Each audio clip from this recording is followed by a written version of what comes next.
donc salaam suñu mbokk internet yi ak waa Sans Limites ñi ma ñëw seet si donc je me présente man la Oumou Khayri Diarra plus connue sous le nom de Toutou wala Vivi wala Bliss ça dépend rek de vous.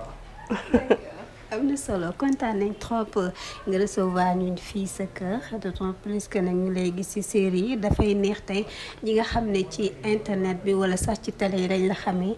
ñu ñëw ñu xam kan mooy Bliss ci Fâche Cachée kan mooy Vivi ci Infidèles mais aussi kan mooy Toutou.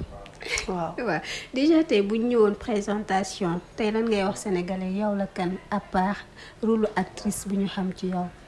waaw comme j'ai l'habitude de le dire rek man la Toutou parce que je pense que nit ñi Toutou lañ ma gën a xamee que Oumou Khayri donc je suis une maman je suis une sénégalaise d'origine mauritanienne malienne mais une sénégalaise une vraie. D'accord. Voilà. À part aussi ce rôle actrice est-ce que mën nañ xam ci lan ngay yëngatu. Oui avant en fait j'étais dans une agence de com boo xam ni enfin j'étais plus derrière la caméra. Parce que je pense que ci ñu nekkoon ci ginnaaw di décider laa bokkoon donc mais non par contre depuis un certain temps man maa décidé maintenant nekk devant la caméra.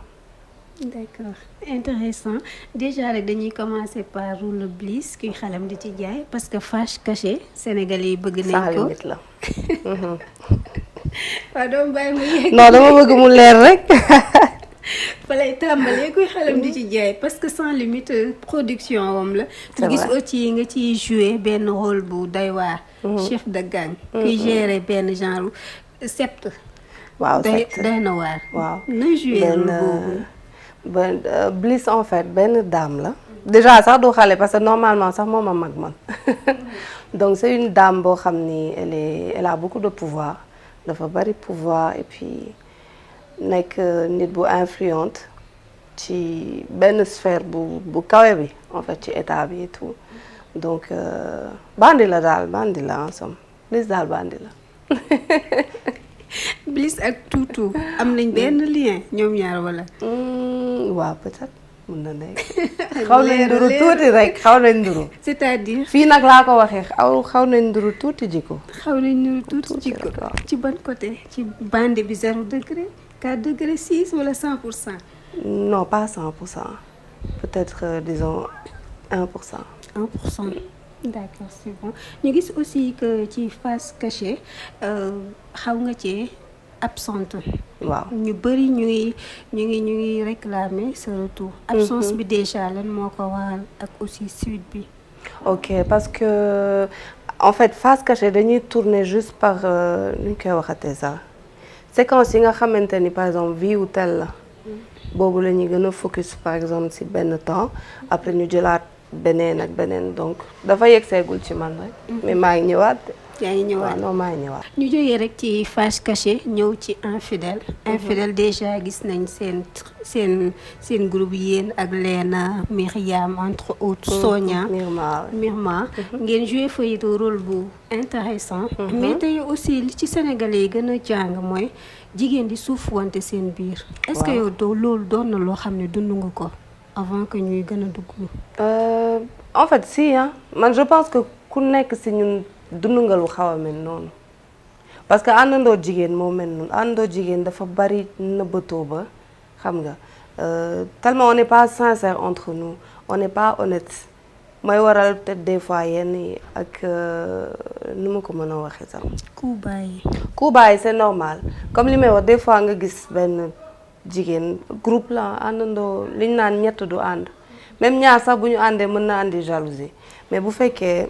par exemple yow tey danga am lu la sa copain di may wala am nu mu mel nu mu bindoo nga toog foo toog di ko tagg wala di wax ci waxam mais mën nga def loolu c'est-à-dire mën nga def xel naka lañ koy waxatee sax mën nga putain là je suis non pas influencer mais ñi ngay expliquer naa leen sama copain lii la ma may wala lii la ma defal wala lii la am mais ñoom tamit yaay def seen xel ci ñu dem seeti sa copain tu comprends en fait c'est dans les deux sens quoi dans les deux sens boo honnête trop wala du ma wax sax honnête mën a wane wu peut-être ci sa biir ay copines c'est normal que ñoom tam ñu dem xool la nga denc fële.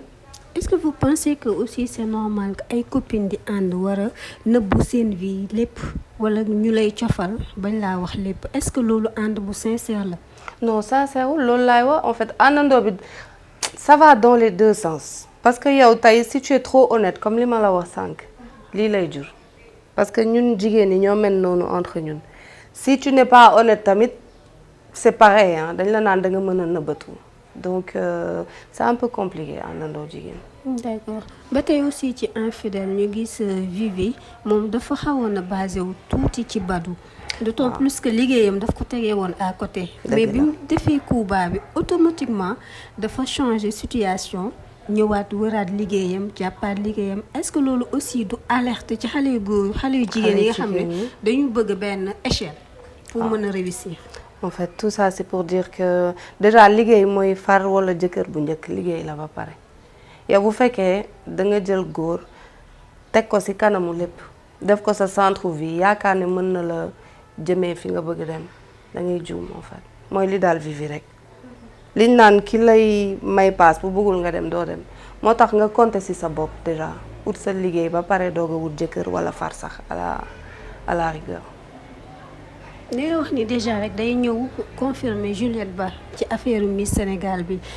bi ñuy jëlee Miss Côte d'Ivoire mu am benn trophée ci Miss Miss Monde à Porto Rico automatiquement dafa def benn poste ne xale yu jigéen ñi dañu war a xool nañ lañu mën a amee benn autonomie pour seen mbirum finance en même temps aussi bañ a dugg ci mbirum mariage mbirum copain. loo xam ne mbirum góor la. pour nga mën a am benn rang social bi. tey jigéen yi nga xam ne amuñ chance su jàng ñoom tamit ñoom lan nga leen di wax parce que bu nekkee ne loolu mooy doon seen solution. parce que dañuy am rêve am jëkkër ju am xaalis pour mën a sëy. mais société bi déjà moo demee noonu yow seetlul par exemple ku lay ñaanal li mu lay njëkk ñaan yàlla nga am jëkkër ju baax bu am xaalis donc ça veut dire que loolu c'est comme une fin en soi alors que jigéen warul nangu loolu en fait man d'accorduma loolu yàlla nga am jëkkër bu bari xaalis faudrait pas que ñu nangu di vivre par perfusion en fait yow yàlla nga am xaalis te comme li nga wax ñi nga xam ne amuñu chance su jàng du juste école même bu fekkente ni amoo chance su continuer école ba yenn niveau yi chaque jour ci àdduna jàngat la te jàng la on peut toujours apprendre partout si lépp nag ne pas compter si góor pour tekki maintenant ça va être difficile parce que suñu société moo demee noonu fii nga surtout jigéen boo waxee ñu naan la sëy mooy taaru jigéen alors que pourquoi taaru jigéen dañu war a focus ci jàng bi walla ci li ngay wut en tout cas nga indépendante daal indépendante waaye si si jigéen ñëpp loolu la ñu war a ñaan nañu ñaan amal seen bopp ba pare doog a am jëkkër walla doog a tal yenn yi. d'accord ñuy dugg aussi ci li nga xam ne moo nekk genre clan showbiz. gis nañ du ci ñàkk. non ci la bokk. du ci ñàkk surtout ci infidèle boobu sax nag. ndaxte infidèle buñ gisee Mariama bi mu quitté série bi on a vu des actrices yoo xam ne def nañ ay sorties di ko démentir est-ce que loolu doon toon clan seen biir ci tournage bi. très sincèrement nag man musuma dund loolu ci biir tournage u infidèle affaire de clan wala non pas du tout pour ñi ngay wax actrices yi def sortie pour ma j'étais pas au courant sincèrement non gisuma ko.